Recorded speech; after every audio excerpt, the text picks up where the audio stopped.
Good afternoon, everyone, and good morning to anyone joining us online. Welcome to this exciting Career Compass session run by the EPIET Alumni Network. My name is Karagiannis, and I'm the current president of the EAN. Today, we're honored to be joined by an exceptional panel of speakers whose careers have embodied dedication, innovation, and global as well as local impact in the fields of public health and epidemiology. Each one of them has followed a unique journey, navigating through challenges, seizing opportunities, and making significant contributions to global health security, disease surveillance, outbreak response, engaging the local communities, and capacity building. Over to you, Bojana. Thank you, Ioannis. So we want to welcome our speakers. We have Marc-Alain with Widdowson. We have Natalie Fischer, Ricardo Mexia, and Tanja Charles. Please, can we applaud them?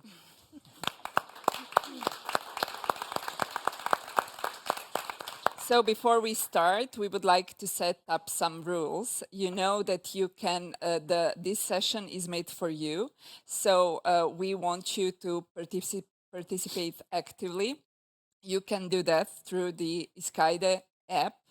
So you can make comments in the chat, or you can ask questions in the questions area, and we will be presenting the questions to the speakers.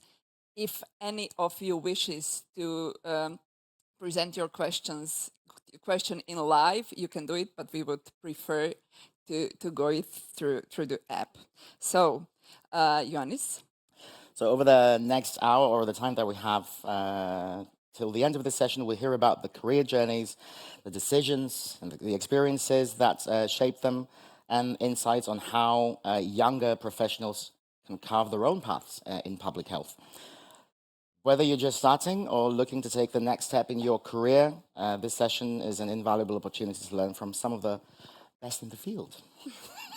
Yes, so let's dive in.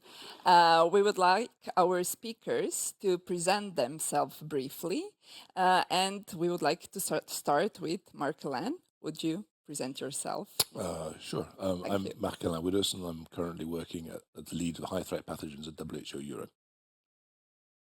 Few more. You want more than that? Yeah. Okay. So it's the whole. Okay. So I trained as a vet with a bit of anthropology. Worked as a vet for a couple of years. Worked for the British Aid Program, starting to do epidemiology. Did a master's in Zimbabwe and Bolivia. Did a master's, and then did EPIET. Then went to the US CDC for 18 years. 14 in Atlanta, 4 in Kenya. Then moved to Antwerp to be director of the Institute of Tropical Medicine for 4 years. And then the last year I've been at WHO Europe. Thank you, Marc-Alain. So we can move on to Nat. Thank you, everyone. First of all, I want to thank EAN for inviting me to be here. It's really a pleasure. I'm Natalie Fischer. I have a background in microbiology. I started my career in academic research. I have a PhD in microbiology and then went on to do postdoc. After that, for a couple of years, before joining the EUPHA program as a fellow at Cienzano in Belgium in the cohort 2019. So I spent 2 years there, and then afterwards worked for 1 year for WHO Geneva in the cholera technical team in global cholera outbreak monitoring. And since last year, since the summer, I joined the UK Public Health Rapid Support Team in London, where I'm based at the London School of Tropical Medicine. And I work for this expert team where we deploy internationally to support outbreak response, but also capacity strengthening and research. Thank you. Thank you, Natalie. Ricardo? Yes, good morning as well. Happy to be here and share some of what I did so far. So I'm a medical doctor by training. I'm a public health specialist. I trained in Portugal. I did my EPIET in Oslo. When I got back, I worked for the local public health in a city 70 kilometers outside of Lisbon. I then went on to work for the National Health Institute, mostly in surveillance and in capacity building. It was the time of the Ebola outbreak in West Africa, so we did have deployments to Guinea-Bissau, which is a country that was bordering Conakry. So we were there like for a month every year, mostly doing capacity building.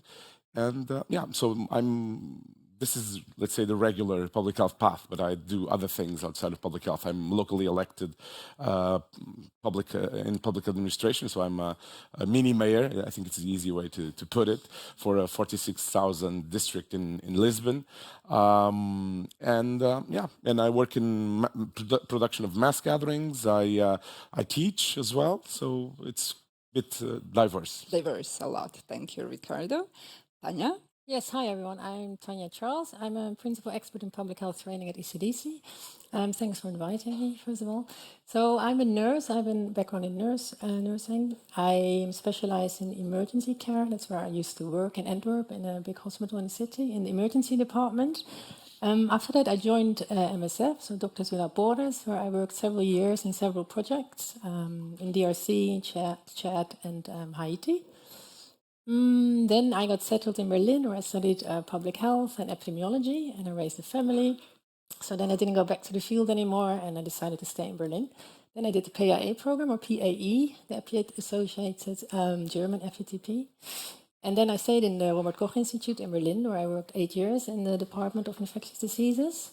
And the last 4 years of those, I worked as a scientific coordinator, both for Opiate and for PAE. And recently, since 3 months now, I've been working for ECDC. I'm based there now as a scientific coordinator for the fellowship program. Thank you, Tanja. It is really diverse. We have really great speakers, and you all have opportunity to ask them questions. So please go to your apps. I know that the lunch boxes are great, but please, this is a unique opportunity to ask what you want to ask. Of course, networking as well, but maybe it's sometimes easier to do it through the app. So I have a question for Marc-Alain and for Ricardo. As you said, your career paths are really diverse. What would you say, what were the critical or pivotal decisions or points in your life that guided you in all those directions? Marc-Alain? Sure, happy to. So I'd actually planned all this out, so I've got to look at my notes now. But so critical points, I think, I mean, for me, one is kind of persistence. When I was halfway through my vet career, I said, I like vet, I like animals, I like biology, I got increasingly interested in epidemiology because it was broader than that, and I got increasingly interested in international. Started doing a lot of projects when I was a student overseas, building a network actually that served me 25 years later, which was really interesting. But the persistence, I think, was one thing. I kind of got interested in this. I started phoning people, being a bit of a pest. I worked as a vet for 2 years, and then I got into this associate professional officer scheme. It was quite a competitive thing to go to Zimbabwe to look at foot and mouth and to dart wild animals from helicopters. So when you're in your mid-20s as a vet, that's like the dream come true. So, but the lesson there for me was to persist at the dream, as it were. And even if you don't get to exactly where you want to go, when I look at myself now, if I'm looking back when I was 22 and looking back to where I am now, not that it's lofty or anything, but what I've done, I would have been totally happy. I would have thought, my God, I'm in nirvana. But actually, as you get closer to that, you realize, well, it's not actually as great as you actually think necessarily when you were younger. And anyway, this comes back to, this has come back to what the point of a career is. But I'll stop there and let Ricardo speak. So, persistence. So persistence, I think, is if one. we want to say it in one word. Yes. Ricardo? Yeah, I agree that persistence is very important, and also being able to step outside of your comfort zone. So that's one thing that you need to challenge yourself, do things that you aren't used to. And for instance, the work I do at the local administration is far removed from what we've been doing in public health, and so it includes public health, of course, but it deals with so many different items that it's also a very important learning opportunity. And I've also been involved in since college in doing representing my peers. So I was the president of student union, both at the local and national level. So that also gave me a lot of tools of networking, of interaction, trying to assess what makes sense and what doesn't for the overall community. So it's kind of a public health way of thinking. So that has also enabled me to, fulfill some positions where that tends to be important. And one thing that sometimes we in public health are a bit I don't know, we don't want to move into that sector, which is politics. Yeah. And I do feel that politicians are people just like anybody else. So we elect them. So we don't, there's no us and them. It's one of us. Yeah, exactly. So being able to promote what you think is right and finding a way to make it really happen, I think it's also a big issue for me. So I'm truly like what I do. Yeah, thank you. What we forgot to mention is that all of our speakers are EPIET alumni, right? True. Yeah. EUPHA alumni. And you from EAN members. Sorry, yeah, EPIET EUPHA alumni. Yeah, thank you, Nat. Sorry. So next, a question for Natalie and Tanja. So you bring together a lot of expertise in capacity building, but also in response to in emergency settings, and that was mentioned in your introduction speeches. So what do you think you would recommend to younger professionals here or elsewhere when they try to start their career path journeys? So you mean specifically if they want to work internationally and work in outbreak settings? For example, yes, but I'm assuming that there are also some tips that apply in any setting, like after one has done EUPHA or EPIET or any fields of epidemiology. Sure, yeah. So I want to build on what Marc-Alain has said in terms of persistence, because it's also something I wrote down in my notes. And I think if you're interested in doing something, just try to keep going for it and look for opportunities and also take these opportunities, even if they're outside of your comfort zone. For example, for me, when I was in my fellowship, my first GORN deployment was actually remote because it was during COVID and also for some other reasons. And a lot of people would have maybe not done it because it was not, in the field and wasn't as exciting. But I think if you have the opportunity to do something, just go for it. And I really enjoyed it a lot. And I think it was the first step for me to working international. So even if you're not like fully there yet where you want to be, but it's like along that path, I think you just have to go for those opportunities and use them. Thank you. Yeah, I cannot add too much. I totally agree. It's about being willing to go out of your comfort zone. I would say definitely. And then you're open to things that come on your path. And be open for it, and then see sometimes where it takes you.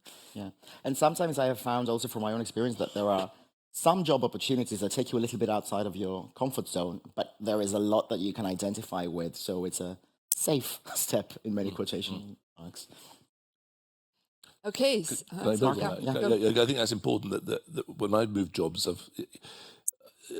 we've all got these different homunculi. I don't know if that's a gender-neutral term, but we've all got little men or women inside us with different drives and different things. And it's difficult sometimes to listen to your inner voice as to what's a good choice. But it does take a little bit of timing. But keeping capital is important. If you built up a certain capital in a job, to move to another job which would be different, but still uses that capital, takes a little bit of timing and a little bit of thinking about before you jump around too much. Otherwise, you can lose your capital that you built up.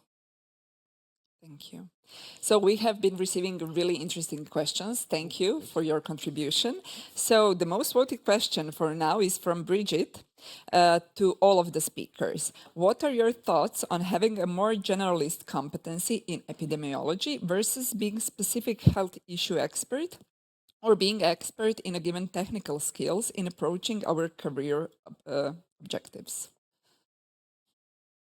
I think that you do need to have a broad understanding of what's happening. So therefore, I guess that the general knowledge is very important. But then also all of us tend to specialize in some fields because if you like what you're doing, you tend to focus on that. So I would say they're not opposites. So of course you need, as I mentioned, a broad understanding, competencies that span towards the different fields. But then of course it does make sense that you try and focus on something that's more close to your heart, or sometimes it just happens by chance. I mean, for instance, in mass gatherings, I've been working in mass gatherings for many years, even before EPIET, and then during my training, I did Boom Festival in Portugal as my mission. So things somehow tend to fall into place. And when you're doing what you like, I guess you tend to invest in that field. Yeah. Exactly. Some of you would like to answer as well? I mean, I think this is a key question, in fact, this the breadth and depth. And it comes back to these different drives. I mean, sometimes I just want to do depth and I really want to do an analysis. I want to write a paper and I want to just close the door and let the world disappear. And then I get tired of that, maybe after a month or two, and I want breadth. I want to be able to have, kind of hand-wavy decision-making powers and influence others and sort of then step back. So, and we get these drives at different times in our career and also at different times in the timing, but also sometimes at the same time. So you've got to make that decision as to what you want to do. But I think what's key, though, is to be a critical thinker, whatever you do. I mean, I think personally, I think it's good to have an area of expertise where you are, that is kind of yours a little bit, that you know that you're very comfortable in. It gives you that base on which to then expand into other things, because you know that you're good at this.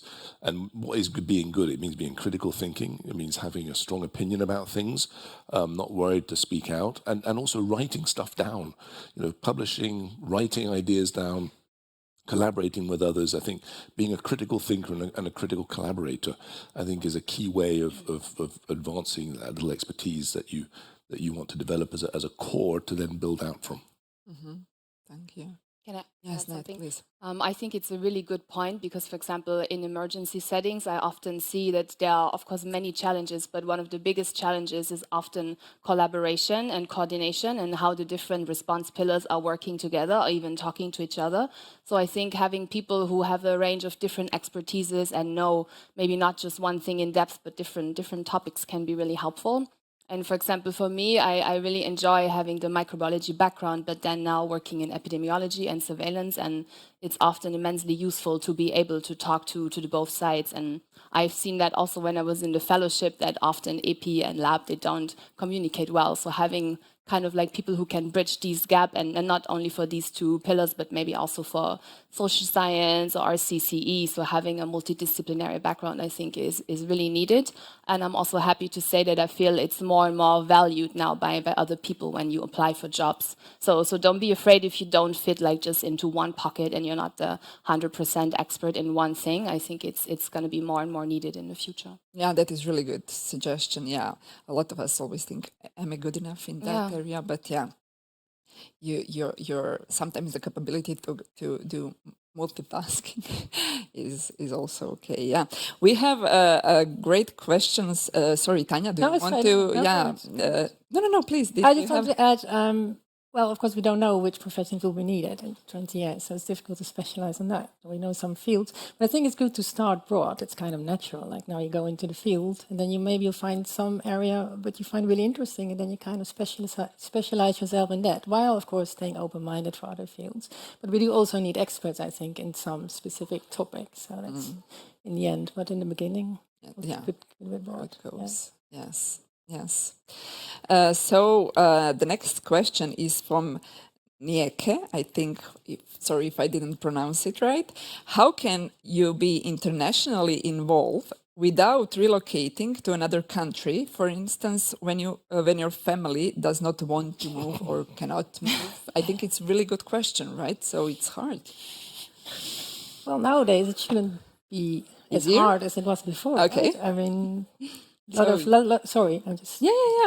Of course, a lot of projects can be done remotely, so I think you can be internationally active without moving too much, or maybe moving for shorter times and then do part of the work at home with your family, right? I fully agree. I think that there are so many opportunities now. For instance, you can get involved in joint external evaluations, which are short missions that you can take, or other consultancy options that are also typically short time. So I think it might not be easy, but it's feasible to balance between. And sometimes you even have a position where your regular work, let's call it that, also enables you to do that. For instance, in INSA, where I work, we do have a project with the Portuguese-speaking African countries. So we're doing capacity building, which involves going there to train. So sometimes there's different opportunities that you can grasp within your work that also allow you to participate in international assignments. Yeah. No, I think it's definitely possible, but I also want to acknowledge that it's difficult. And I talk about this with a lot of friends here also in the audience who have also partners working maybe in a similar job. And often you have to kind of balance both career paths. One person finds something here and there, so you're living apart for a while, but you make it work and then you come back together. So it's definitely challenging, and it takes commitment and it takes work. So I don't want to just brush it off and say everything is possible nowadays, but I think it's better if people have the opportunity to work remote for a while and have maybe different bases. So it's definitely easier, I guess, also after the pandemic. But yeah, it still takes work. Yeah, no, partners hold you back. I'm kidding. Actually, in my case, actually, I've been very fortunate because my partner's actually been epidemiologist. It's actually been a really nice synergy. So I'm only kidding. But I think but the international work, I think there's nuances also, because I was living and working in Zimbabwe and Bolivia, and then deliberately didn't do international work as EPIET because I wanted to focus, and I didn't want to work internationally because I was good at working internationally. I wanted to work internationally because I had an expertise, so I wanted to get that expertise and then go back. And then when I was in the US, I was doing international work, but coordinating activities, flying in, doing things, flying out back to Atlanta. But it's very different to living and working in a country. It's a different type of international work. I mean, you may be dealing with the same topic, but the pressures and the are completely different. Negotiating, I would fly in and say to people, okay, we need to do this. This is your plan. You know, in 6 months we'll have done this, and then disappear, and then leaving people to have to do it.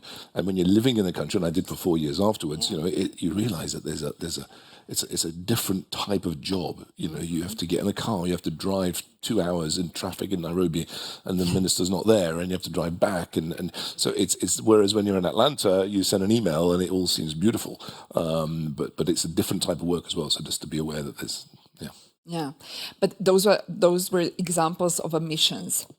But did you actually in your life careers have to move with your whole family? Oh, yeah. Yeah. How many times? Leave, sorry. Move, move. like Oh, the move, whole yes, family. yeah. 4 times. 4 times. And I think. I know. How did the family receive it? How did they manage? Again, I've been lucky because I moved with get really personal here. My first child born in the Netherlands.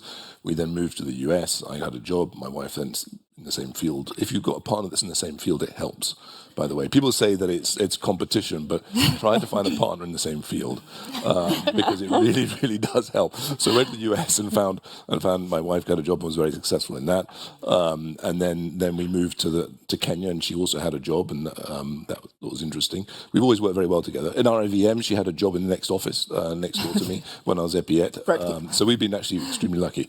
Yeah. Yeah. Tanja, but it's a problem with the kids. Sorry, the kids get confused. But kids are we want to hear that also. The kids don't. I mean, my kids are full passports, and they don't know where they come from, and it is a bit of a problem. And it's only something you realise a little bit later in career that it all sounds fantastic and exciting and all that sort of when you're in your 20s and your 30s and even in your 40s. When you start reaching your 50s. You know, really another country, another exotic experience. I've had it. I just want to go to the pub with my mates. That's what it boils down to. So just remember that it all seems great now, but be careful of the costs of the international work because it's not insignificant. I just want to share that I have the experience as a kid. So I moved country and every 2 years. So it was also, as a kid, it was an enriching experience. So from the kids' point of view, at least from my view, I think it was very useful I lived in Portugal, then Guinea-Bissau for 2 years, then back to Portugal, then we went to Angola. So it was, for me, it was also growing up, also very enriching. Is Marc-Alain your dad? No. As far as I know, no. As far as I know. I'm pretty sure. You never know. Well, I'm glad to know my kids won't hate me. Thank you, Ricardo. I'll put you in touch. Tanja, you recently moved. Yeah, I recently moved. I'm in my 40s, but it's really, I don't have the energy anymore either. It starts a bit earlier than 50, sorry. It's a huge enterprise. Like, I have 2 kids, 9 and 11, and we hadn't moved before, so it was a big switch, moving from Berlin to Stockholm. It's only been 3 months, so I cannot really evaluate it yet. But it's a big step, and my partner probably cannot continue with his job. So it's something you really have to think about. It's not something to take lightly, but I'm sure it's enriching in the end for everyone. So I'm still optimistic. Yeah. So, thank you. Let's move to next question. We have a question for Natalie from Camille. How did you manage the transition from academia to very applied public health? What was useful and what was not? Sure. So I think I know you have a similar career path than me. So coming from the postdoc through UFM, I think was really helpful because I was looking around, what to do. Should I do another master's? But at this point, you have done master's, PhD, postdoc. You're not going to stay with that, right, forever. So I found the UFM fellowship actually really helpful. I'm coming from academia, and in my postdoc, I had done a lot of sequencing work. So I think there were some transferable skills that you could bring to public health. So maybe it's not easy for everyone coming from academia, but if you have done anything that is like relatable and that you can keep using, I think that helps. And so I think then after the fellowship, it was relatively easy. I don't think I had any challenges with that. That's true. I would be easy, but I could. I mean, that's also the thing about being a multidisciplinary person. If tomorrow I want to talk to my lab colleague and say, hey, because we also have a mobile lab team, and I actually talked to her earlier this year because I'm missing the laboratory side, and I said, hey, can I do anything for you? Do you need like an extra set of hands? So that's also nice. Like you don't ever feel like you're closing any doors, and you cannot do that again because that's in the past. So I quite enjoy that actually. So if you want to do some sequencing, call me up. So we have a question from Daniel for Natalie and Tanja. You have both worked for organizations which specialize in international outbreak response and capacity strengthening. Which skills would you recommend for junior scientists to acquire to increase their competency to work in these fields? Tanja? Competencies to acquire, let me think. Well, of course, you need the basics. You need the basic technical knowledge, but more important, I think, is actually skills that you might not be, you cannot really study or learn so easily. I think it has a lot to do with your mindset. Like, it's quite tough work, and it's quite rewarding and important, but it's quite tough. So you have to be open for a challenge, to be honest, and to be flexible to adapt to difficult situations. And you might go there and end up doing something that you actually were not expecting you'd be doing. So you have to stay open for that and just kind of try to keep your spirit up. And I think those are actually the most important skills, which is a bit silly because you cannot really train them maybe, but... Yeah, no, I would agree. It's also what I would say. And another thing, I think it helps if you're good with people. Yes. So, because you will have to work with so many different personalities, and often you come to a new country, you don't know what's the culture like, and you have to adapt yourself. So I think it helps if you're comfortable with that, and yeah, definitely be flexible. And I still get frustrated every time, so but I still love it. So you have to be ready for that and stay motivated. Yeah. And if I can add to that, I think openness in general and flexibility is quite important. And what I have also found very helpful is to maintain also good relationships with, well, everyone, any colleague, but especially also with administrative staff in your teams, because you don't necessarily often talk to them very much, but if anything goes wrong, then you really, really need their support, and you need them to like you. Of course. Yes. And being kind is always nice, right? Yeah.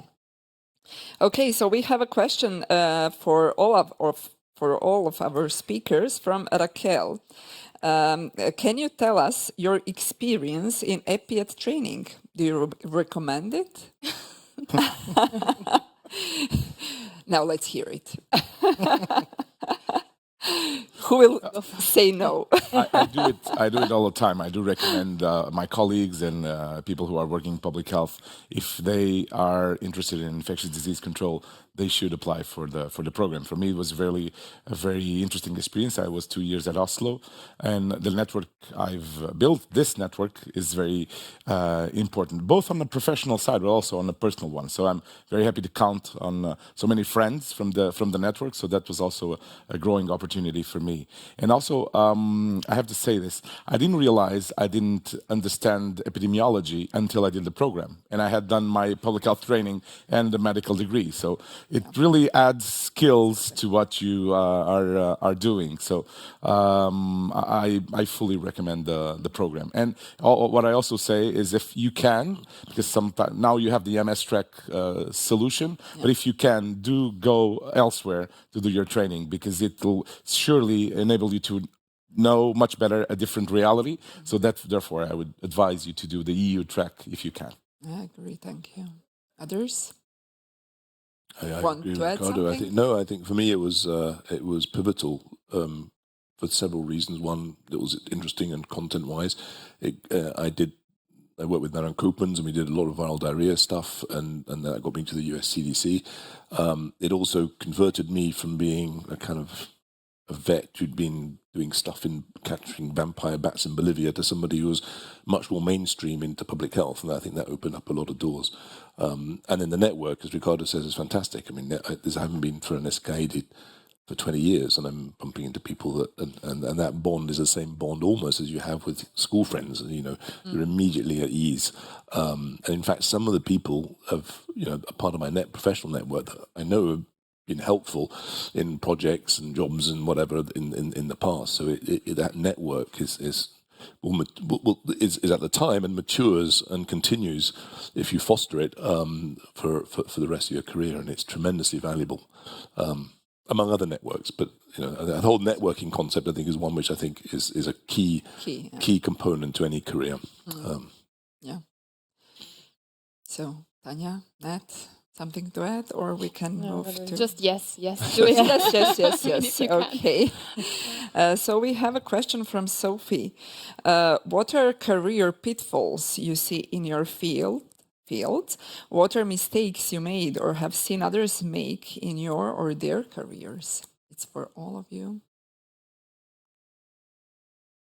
Well, first is, what is a career? I think things are changing a bit. I mean, I was thinking about this. Careers sometimes happen by accident. I mean, you can plan them, but to some extent, it's sometimes serendipity. I mean, the two best jobs I ever got was because I was wearing the same tie. And I know that one of them was because they said afterwards, the wildlife job I got as a wildlife epidemiologist, because you had your ass on your tie, you're clearly committed to the cause. I said, really? Oh, yeah. So okay. And I wore the same tie when which other job did I wear that tie? But I got the job there as well. I've lost the tie since, and it's been downhill. But the Unemployed since then. Sorry, the tie threw me off track. What was the question again? Mistakes. Mistakes. So not wearing the tie was one mistake. But mistakes, I think one thing is key is mistakes can be to be too. Well, no, sorry, I'm getting back to what is a career. I think a career at the end of the day is ending your professional life with no regrets. I mean, that's for me, is a successful career. So the mistake is making decisions that trap you in a position that you don't want to be. And I've seen that happen.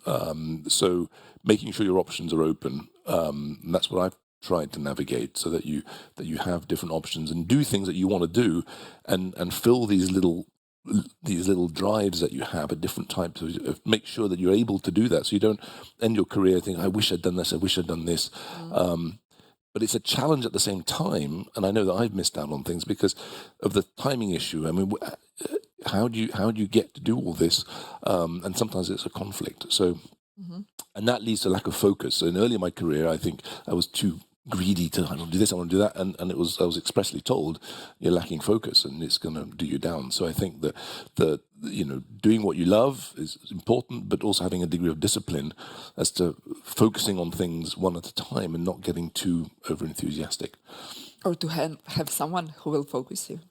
Well, have someone to focus you, but if you do too much too early, etc., then you dilute your impact. It's better to get to be relatively well known in one field or one area or one piece of work that you've done, get visibility for that, and then move on to the next one, and not to get too spread out thin, because that can be a problem. Yeah, I haven't mastered that skill. You haven't? No, I haven't. That's why it was. What mistakes have you made? Yeah, exactly. But you said you were how did you say little mayor? Little mayor. Little mayor. So I mean, then. But that connects with what Marc-Alain was saying, and I think sometimes you just take advantage of the opportunities that arise. And sometimes it's too overwhelming, and then you can't do 10 things at the same time, and then you do none of them right. So that's surely one of the risks. But I think that you also need to take the opportunities as they come. I mean, of course, you can plan a career, but to be honest, most of what I've done has not been something that I had anticipated that would happen in 2-3 years before. So somehow taking the opportunities, taking the chances to take those opportunities are a very good possibility. Just to give you an example, recently it was shared in the network, the book that was written by Dale Fischer. You might know him. He's now in Singapore. It's infectious disease emergencies, preparedness and response, and he's an open access book. So I just sent him a message. Listen, this is look like very interesting content. Would you like to translate it into Portuguese? Because it might be useful for the Portuguese community. And so we reconnected. We had been together in the Gorn training a few years back. And eventually this is going to happen. I don't know when I'll have the time, but this is something that eventually might happen. So it's really seizing the opportunities and seeing maybe this is interesting. And this is really, it's not a job. It's going to be, of course, something for open source, as the book is. But still, I think it's an important tool for people who speak Portuguese and eventually would not have access to that quality content. Yeah. But I can imagine that our audience, it is easy to say it was an opportunity, seize the opportunity now in your positions when you know what opportunities were, but how will they know when to seize the opportunity? How can you distinguish? I think so. And it's okay to make mistakes, so let's be clear. So everybody, whatever you consider a mistake, I think sometimes you end up taking a job that you end up not liking, and maybe you think, oh, this was a huge mistake, but it's fine. But then just don't get stuck there, Don't be afraid to say, I'm not happy here, I want to do something else. Don't feel like, oh, but I've done this for the last 5 years, so maybe I can't do anything else. I should just stay here because it's comfortable, even though you're miserable. So just be brave enough to make that change and just, look at the newsletter, reach out to the network. I think there are a lot of opportunities. And if you meet someone and you think, oh, their job sounds really interesting, just reach out and talk to them and see how they can maybe advise you how to get there. So just make your mistakes. That's totally fine. I've surely made plenty. But just don't get stuck there. Like, move on from that. Building on that, any mistakes or regrets that you would like to share from your own experience, or anonymously, anything that you have noticed in other people, friends, colleagues? No, but so maybe I can share one example. So as I said, before taking this job, I worked for WHO. And I started as a consultant, and then I got a staff contract. And I'm sure I could have stayed there, and I actually enjoyed the work. But I felt like it was very removed from what was going on in the field. And at this stage of my still young career, I wanted to have more experience in the field. And so I took this leap to take my current job, and a lot of people have asked me, are you crazy? Why are you leaving WHO? It's the dream for many people. And then 6 months into my new job, I had no deployment. I was getting really itchy, and I was thinking, oh my God, this was a huge mistake. I shouldn't have done that. But then I just persisted, and I surely had some frustrations, but I said, okay, I took this risk to do it, so I want to stick with it and see how it goes, at least for a year. And then this year I went on 3 deployments, and everything was very different, and I enjoyed it. I'm also tired, but sometimes it's also worth to work a bit through the mistake until you can either turn it around, but of course, if it turns out it's not what you wanted, just don't be afraid to move on. Yeah. Tanja? Yeah, I was thinking also, I had the same idea, like this, I sometimes see people being stuck in positions they don't really enjoy. But it's tricky, of course, because you also need a job. Like, I was always really focused on trying to get a permanent position. That was like my main goal when I was at the Robert Koch Institute. I want to have some security, got a family, I want to know I can work here. But I didn't manage, but I'm still okay somewhere. But I see people who have these positions, but are actually quite miserable in their daily work. And I think, okay, you spend 8 hours per day doing this, and you have your permanent position, but you're actually quite unhappy. But of course, it's a balance, because you do need a job. But yeah, it's not good to get stuck. This goes back to the thing is that you think, looking at my 18-year-old self, 20-year-old self, thinking, well, I know, great, wonderful. But actually, when you're doing the job, you realize that you want to be 18 again. It's kind of, obviously, everyone does. But I mean, in the sense that of course it's exciting, and of course it's nice to look back, but there's plenty of things that it's not quite as much fun and marvelous as you. I always tend to look up to these figures. Oh, they must have a wonderful life, and of course I have a compared to many others. I have a fantastic life, but nonetheless, it's not quite as, you don't want to give up. I guess what I'm saying is, money's important, family's important, of course, but you don't want to overweight that to doing things that you really like to do. Because if you don't really like what you're doing, you can be director of this, that, and the other. But if it's not really holding your passion, then it starts to get a bit weary quite quickly. Just a challenge question on this main question. So in many cultures, also within Europe, people choose or tend to choose not to change jobs too much. So I know quite a few people who either moan or do not moan, who have been in the same position or institutes, organization, I don't know, for 20 years, 30 years. Do you say that for whatever reason, people do not have the choice to change institutes or jobs so much? Do you have any advice for people how they could navigate through the career paths in that setting? Well, I've been 12 years now at the National Health Institute, so I might be one of those that's stuck in the same place for a while. But I do have a lot of things outside that somehow don't make it as, let's say, regular as it is. And actually in INSA we do have, I don't have the same, we have different projects, we have different things happening at different times.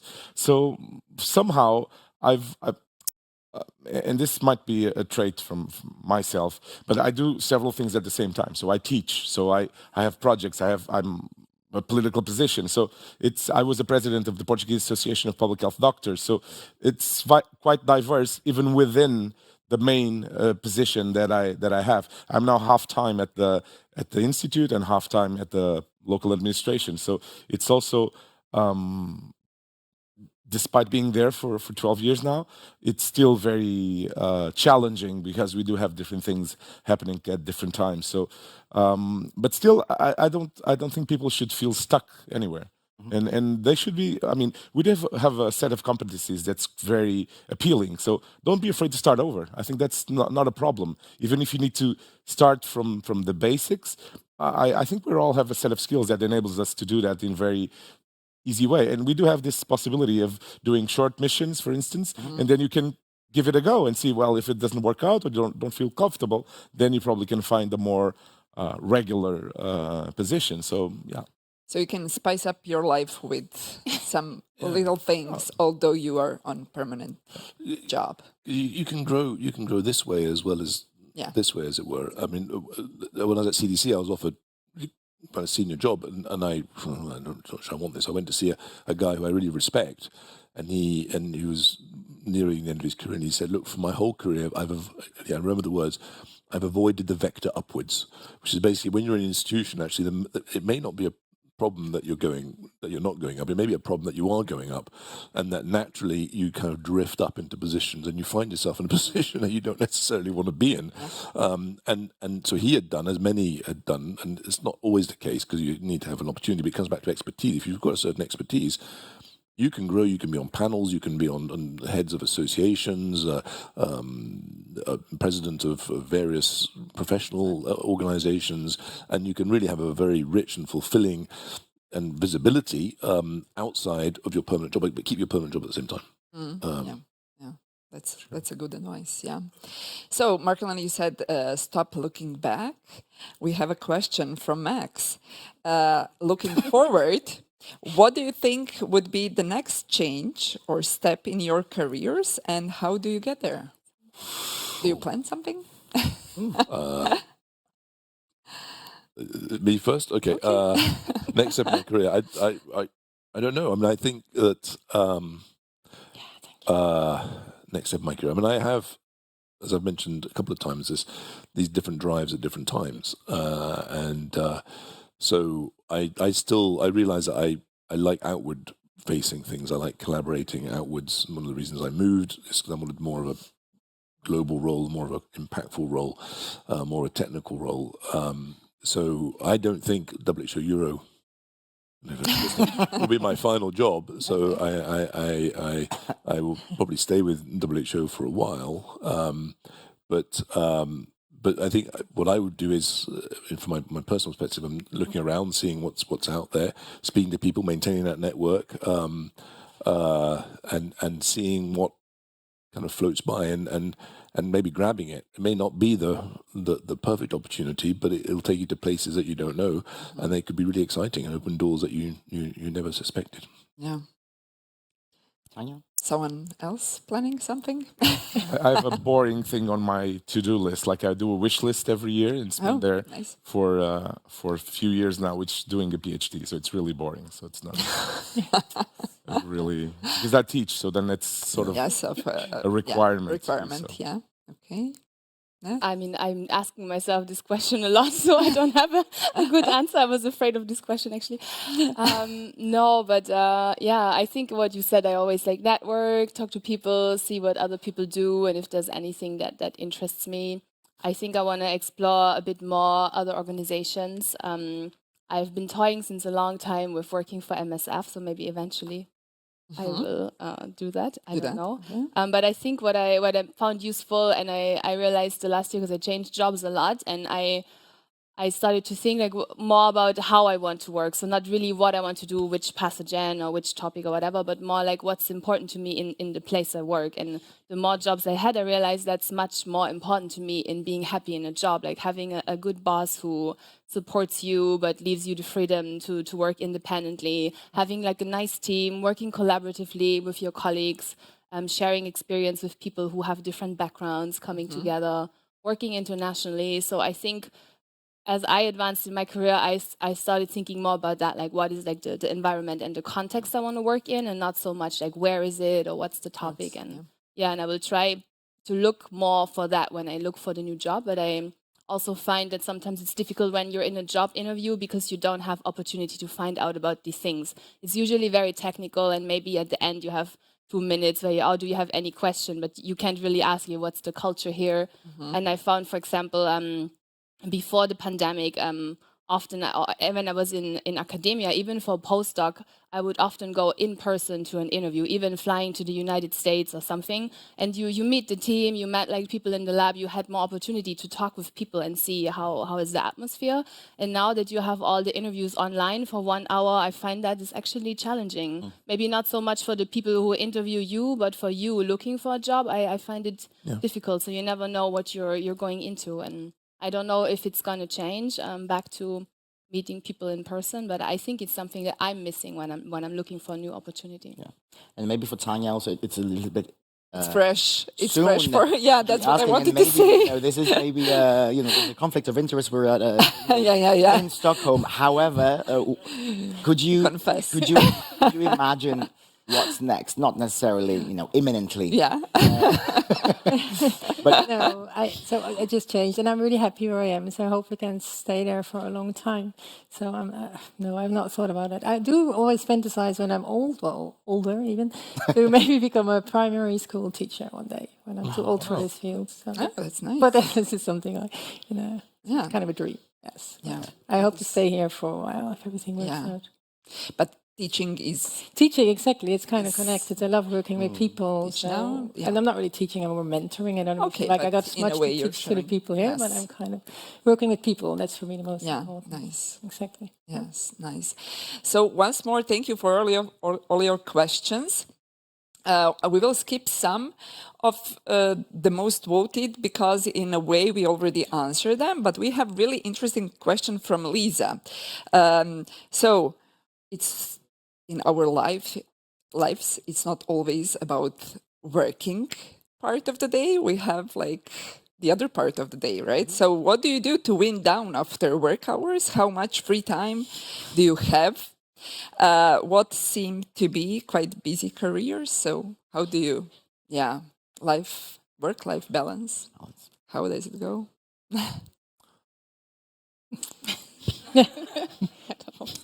No, I struggle with my work-life balance. I do have a very busy agenda with the different things, so it's sometimes difficult to find room for. I should do sports, which I don't, no physical activity, so I really need to improve on that. So it's also a New Year resolution. But I think that trying to unwind. I mean, I do like to. I used to have like a poker night with friends, which I don't attend anymore. But it was really a fun time, and it was a regular activity. I like clubbing, so I go to clubs. And since I produce music festivals, being at the festivals, it's also a chance to connect both the work part and the fun part. I usually don't watch the shows anyway, but it's still being there, and all the energy is also very recharging. I think it's and I do enjoy doing going to festivals and generally enjoying. And I'm a people person as well. I quite like talking to people, and yeah, I do that. That's how you, more or less. that's your ventilation channel. Yeah. Mark? Well, for me, I think there's also a bit of a myth, I think, sometimes, that if you're seen as senior, that you're super busy. So everyone will come to you and say, "Oh, I'm sorry, I'm sure you're very busy." And you, "Oh, yeah, I'm very busy." I'll switch off this game of online chess before they notice. I'm exaggerating a bit, but only a little. I think that for me the challenge is of course it's busy. We're all busy, I think, but the challenge is discipline, and so. I mean, I'll tell you what my ideal day would be to get up at 6, have a nice cold bath like Mark Wahlberg does, and go on my bike. I do a lot of mountain biking, so that's one thing I do to relax. So then bike, have breakfast, get my kids ready for school, and go to work. Write a haiku on the way to work, and then finish work at 6, having had a really productive day, feeling satisfied. And when you've done something useful, you feel like endorphins kind of flooding you. It's almost like going for a run. When you've had a good day, you feel relaxed. The problem is it's never like that. It's always I'm late, I've overslept, and then well, not always, but sometimes, and then you work late. I tend to work late. I tend to be an evening person, so I tend to work in the office till about 7. But I tend to get increasingly less efficient. But one way of winding down, I think, for those of you who have families, is families, but I think friends also. You do need to be actively relaxing with other people. I think. I mean, just going home and doing nothing, you end up, maybe just scrolling on your phone or something. That's not relaxing. Obviously, we all know that. What you need to do is to go and meet people, and so fortunately, when you've got people ready waiting for you, that's helpful. So that is one way I relax, at least with family time, but active family time, and not the kids going into their bedrooms texting and you texting and your wife texting, and then actually it's not family time anymore. But yeah, human interaction. Natalie. So as you know, I'm from Germany, so I'm very organized, so I like to schedule things. So what you said, I think you're creating that time to do things. So, also like hanging out with people, and I actually like to be busy, and I often find when I'm not busy, I'm more lazy and I actually do less things. Yeah. So being busy at work, and then it helps me also to know, okay, I have a busy day, but I want to meet these people, so let's put it in the calendar now. So sometimes being busy at work, it helps me also somehow being busier outside work and having these other things scheduled. Because otherwise it was like, I could go for a run, but maybe I'll go tomorrow. But if you have only like a short time window, I find it more productive in terms of work-life balance. Yeah, good advice. Tanja? Yeah, I was thinking it's a bit like one of these interview questions, and you're not supposed to say drinking a glass of red wine or something. Yes, I validate that. Yes, I thought. Okay. Sports. No, I don't don't manage to find a time for sports yet. It's like when you have a family. I think it's spending time with your family. That's actually you have to anyway. So, but it can be very enjoyable. It can be very enjoyable and relaxing. Yes. So we are coming to the end of our career compass. So I would like to ask our speakers for like a short conclusion, short message in one word, one sentence, 2 sentences. Tanja? Oh, wait, I need a second. Okay. Someone is already. Go ahead. Is someone ready? Not that fast. Yeah. Just take the opportunities that come up and be comfortable with that, and know that things will unfold. I mean, as I mentioned, I haven't planned my career. I think I haven't managed badly so far. So just go places. I mean, going to conferences, going to sessions, even in the city you're in, also opens a lot of opportunities. So go there, meet people, talk to people. I think that's basically one of the key aspects that because it's also good for your professional, but also for your personal. You can unwind, you can discuss even work issues in an informal context. So yeah, I would say go places. Okay. Mark? Yeah, I mean, I'm just going to add rather than repeat, but I think one thing I wanted to re-emphasize is to be a critical thinker and always think about adding value to a process. You can get a lot of experience stuff out of going places and doing things, and that's fulfilling for you, but always think about adding value. That's where the importance of expertise comes in. Do your research, learn about a topic, add stuff. You'd be surprised how the knowledge curve drops off very quickly. A lot of people will know a little bit about something, but very quickly, few people know more than that. And when you're needed, then you can be that person who can fill that gap. So think about added value. And I find that writing publications, you don't need to be a publication freak, but writing a couple of first author papers helps you think critically about things, helps you write, helps you communicate, helps you collaborate because you bring people together to do a paper, shows persistence, and people will come to you because they know you can deliver things. So that would be my additional thought. Yeah. Natalie? I think I want to add one thing. Also, build your social skills. Like learn to work with people from different backgrounds, also with challenging people. We often encounter colleagues like, I don't want to work with them, but learn also to work with them because I think it's really important in our field that we collaborate. Whatever, internationally or in our institute, multidisciplinary, and I much rather work with somebody who I have a good relationship with, and I know I can have good discussions and critical discussions without turning things into a fight, and then with a super expert in a specific thing. So I think, and I've encountered several people who also value these personal skills and the soft skills. So I think we should not forget that when we talk about how to build our network and our skills for future jobs. Thank you. Yeah, I wanted to say something like that, actually.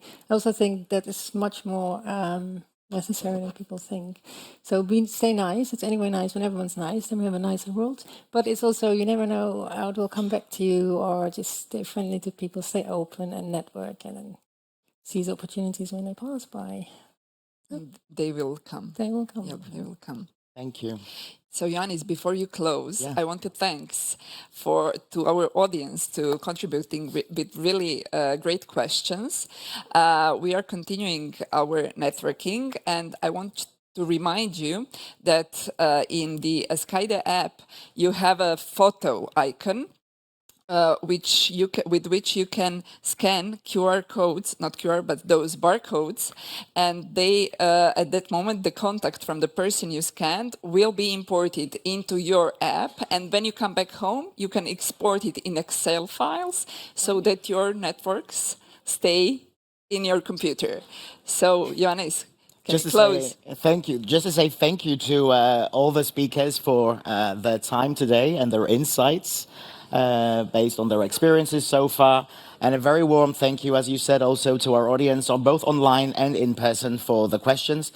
Do take the opportunity to ask any additional questions to our speakers after this session, or anyone else, actually. So thank you again very much on behalf of the EPIAT Alumni Network for your participation in this. Thank you. Thank you.